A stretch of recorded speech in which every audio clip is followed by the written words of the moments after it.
قربانی متعلق یو ولسم نمبر مسله د قربانی په حیوان کې د څو شانو خوړل مکروه دي.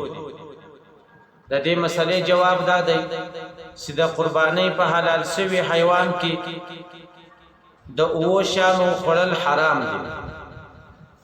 په هغو کې اول هغه بيدون کې وینه ده چې د هغې چشل حرام دي، او دوهم د حیوان ذکر سیدا، او دریم د حیوان فرج، او څلرم د حیوان خصنتین، پنځم د حیوان مرغیړي، او شپږم شی تاریخي، اوم سی هغه تروي او به چې د حیوان په بدن کې راځي د هغو خوړل هم حرام.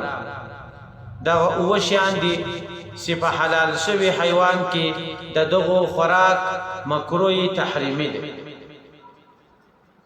دولسم نمبر مسله، آیا د ښځې پر لاس باندې ذبیحه حلال شوی حیوان په شریعت مقدسه کې څنګه؟ د دې مسلې جواب دا دی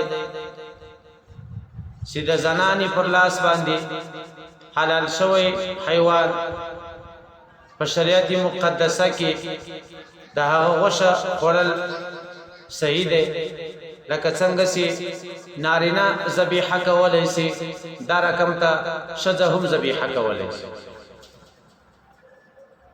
او دیارلسم نمبر مسله، آیا په حال کې د حیض یا په حال کې د نفاس یا په حال کې د جنابت که یو انسان حیوان حلال کې د دې څه حکم دی؟ د دې مسلې جواب دا دی چې په حال کې د جنابت یا په حال کې د حیض یا د نفاس کچيري یو سړی یا زنانه ذبیحه حلاله کې په شریعت مقدسه کې څه پروا نه لري، د هغې غوښه هم حلاله ده، خوراک هم صحیح دی.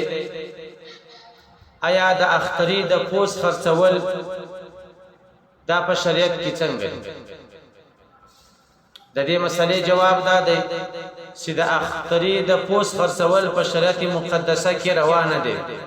کچېرې یو انسان د اختري پوستکی د اختري پوست یا چمړه په خپل باندې خرڅه کې، بیا به د هغه پیسې خیراتوي.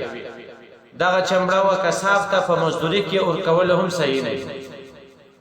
څوارلسم نمبر مسله، کچېرې یو سړی د اختر په شپو کې مالک نصاب سي دومره پیسې پیدا کی چې پر د باندې اخترای کیږي، په نورو اوقاتو کې له د سره د عمر روپۍ نه وي، آیا پر دې سړی باندې اخترای کول واجب دي او کیا؟ د دې مسلې جواب دا دی چې په اخترې کې دا نه غواړي چې پر د غروپو باندې بکال تیریږي. کچېرې یو انسان د اختر په دادرو شپو ورځو کې مالک د نصاب سي، پر هغه باندې اخترای کول واجب دي.